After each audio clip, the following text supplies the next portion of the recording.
care they need. Showing empathy for a person's condition means a lot, even if you can't help a patient. This has helped build our practice and firm within through personal referrals. They have expanded the growth of their practice through the use of social media platforms such as Yelp, Google, and along with servicing the community through workshops and talks at Upland High, Baldy View, ROP, senior centers, senior homes, and association and community center groups like ourselves at Rotary. However, word of mouth referrals have always been the key to his success. Please give Dr. Anthony, Dr. Tony Rapkin a warm Rotary welcome. Thank you.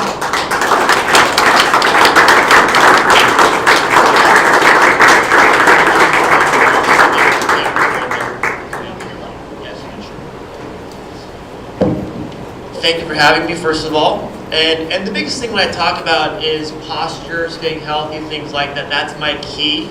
What I want to do today is kind of walk through how do we do that. A lot of it is people sometimes just naive, don't know how to sit. Number one, right? So what happens when I say that, everyone sits up straight. That's usually what happens. Okay. So Lynn, I'm going to have you help me, Lynn, if that's okay. So I'll see you probably a couple days notice. Okay. So number one thing, just to get started and kind of give you what I do with my patients is I want to know how do they sit normally. So go ahead, Lynn, sit normally first. Okay. Horrible. Just wretched. Okay. So let's face that way first. Okay. Actually, yeah, move chair. So when we sit like that, what we're doing with our back and shoulders is using the chair, right? Because the chair has a backrest meant to rest your back. So we do this. Feels good for a while.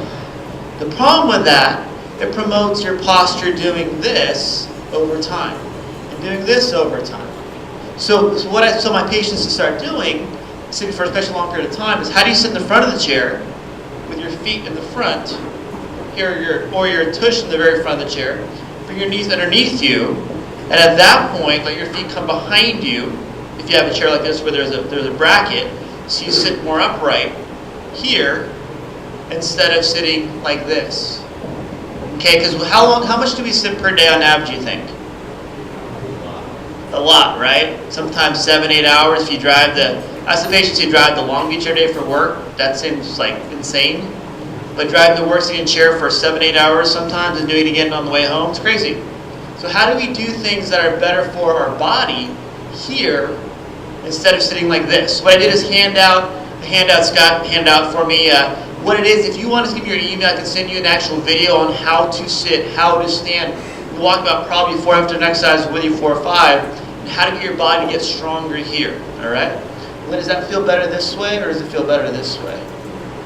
Scoot forward for me. This feels better. More. Then bring your feet up behind you. There you go. This feels better. Okay. And it may not feel good because your body's like this usually. So I tell people when you change your posture, if you're having pain, soreness, or want to improve your strength, the goal is it's going to feel uncomfortable because our bodies is normally in a bad position to start with.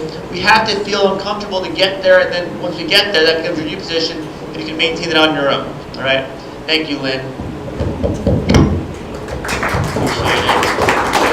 Okay. I want to go over real quick why that's important. Okay, the biggest thing with what I talk to my patients is, when I do my patient class, which is next week, is posture is important, yes, but how does it affect your overall body? When you have good joint motion, good posture, when your body is where it should be, not only do your nerves work, but also your body chemistry stays balanced, your hormones stay balanced, your body stays relaxed. That's the thing. When I see patients in my office, it's not because they have bad posture, it's what bad posture causes. So what I do is help them with their posture, help them get stronger in their better posture, and over time as they get there, they feel their body become less sore, for one, obviously, sometimes stronger, hopefully, and more relaxed is the key. When our hormones are more balanced, we have more serotonin, more endorphins in our body. When our body isn't stressed, our body can feel better, think better, and act better, so we have better attitudes too, correct? If I'm in pain, am I going to be grouchy all the time? Probably. If I'm in pain, am I going to sleep well? Probably not sleep well. I'm going to probably wake up tired, sore, and exhausted, and grouchy at my husband or wife, or kids, or dog, or pet rock, if you have a pet rock. Great pets because you don't do anything for you. It's great. But can you do things to make your body relax and get stronger by doing things like this, like sitting for one, but but also standing properly too. So Scott, go ahead and come up for a second. Nope, that's Scott. Yeah, no one's Scott. I know in the room. Sorry. Okay. Dang. Could be.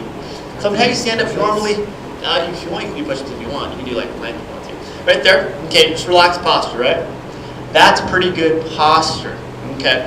What I have people do is set in my office, I was sending the video too, say it's the wall first. I don't have a wall here because I have mirrors, I don't want to break anything. But I want people to understand is when you stand properly, which Scott does phenomenal with, how to get your shoulders back here and weight on your heels. So if the weight's on your heels, does your back work more? Okay, so you have to push forward, right? So if I'm here and let your whole body translate and tilt backwards on your heels, does that make, what feels different? Your core is working more. Your core is working more to hold your body up. So if your core is working more, your muscle will naturally activate both your core and your lower back to stand up a little bit straighter. So when these muscles fire in the lower back, they pull you upright. So when I have people work out and do their work, I want them to lean back more because that gets their body to get the muscles stronger so they can sit and stand here instead of here. All right? Thank you, Vanna White, number 2. Appreciate it. Thank you. Okay. Sorry, Scott. So how do we, why is that important too? Okay, if I'm standing up straight, do my lungs have a higher resting breathing potential? If I have more oxygen to my body, are my muscles not going to cramp? Am I going to have less headaches? Am I going to be able to breathe better instead of being hunched over or now start having, because I have patients come and have angina that have mid, back, and shoulder neck pain. Because realize structure, right? If I'm not in construction, I am kind of because I work on your body, but I'm more about physical construction. If my body's like this, is my neck having to come forward, muscles tighten up in my neck here, upper traps, but also front of the neck too. So they naturally sit here, you lose your range of motion, affects also your vocal cords and your speech. So realize the nerves in your body are not meant just to cause pain or tightness or even some people have neuropathy down their fingers or arms or hands, but also it's meant to help your overall body relax. When you relax and you focus on things to get yourself stronger, so when you're stronger, your overall body can stay relaxed, tolerate more stress. Okay? People come to my house all the time and they say, my doctor said to quit my job because my job's too stressful. I go, why is that? And I walk through them and I go, well, because I have back pain from my job. So what I walk through is little things with them, because they're just naive. How do you sit better at work? How do you take walks at lunch breaks? How do you work? How do you do certain things here and there to keep your body strong and relaxed? Okay? So I'm going to do one thing for you too, and then I'm going to have to hold the mic for me real quick. I'm going to show you things you can do at home if you want to, if you don't hurt yourself. If you do hurt yourself, my name's Dr. Weaver, my partner, not Dr. Tony. Okay? So I'm going to hold the mic here, my mouth. So I'm going to go here. I'm going to show you something real quick. When I do for example, a chair squat, some people do this. Okay, they'll naturally do this, come down this way. They'll lean forward and come down. Okay. What I want you to focus on is when you do it, is make sure that your body, we talked about with Scott, how do we stay up here, strong here, instead of being strong here? I want to lean back on my heels, push my knees forward, come straight down, and then come straight up. Does that seem hard to do? Yeah, right?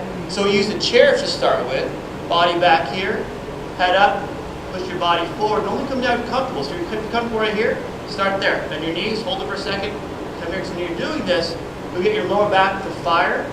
So at that point, you get stronger in this position here versus being bent over forward. All right? Any questions about that? Okay, thank you, Tamara. Appreciate it. Okay. Anything so far? Any questions at all? I mean, on my YouTube channel, I've done about 42 videos on how to exercise, how to stretch. We have over, I think, 500 videos overall since 2010 we put on there. Anywhere from educational videos, exercise videos. These talks too, what I do with all my videos so people can see that they're not here. I put them on YouTube. At that point, people are educated all the time. Exactly what we do. Right now, as we know, who uses Yellow Pages anymore? Yellow Pages. Anybody? Oh, no, not me either. Okay, so how do we learn about where to go, what to do, what doctors to look for, chiropractor or somebody else? unless you're out there doing things. So at my office, my job is to make sure I educate my patients in my community, like these talks too, face to face, so people see what we do. Okay? That's most of my talk, Robert. A lot of it is how do you stay healthy? And my biggest thing with my patients is healthy and strong, tolerate the stress of what you want to go through every day. And everyone's different.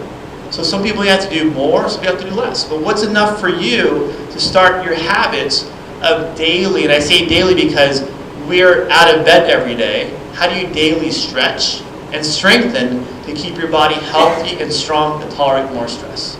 That's my slogan. If that's too long, probably. Any questions beyond that? So if you want to, you can. I put papers out. If you want to give your email, I can email you this talk.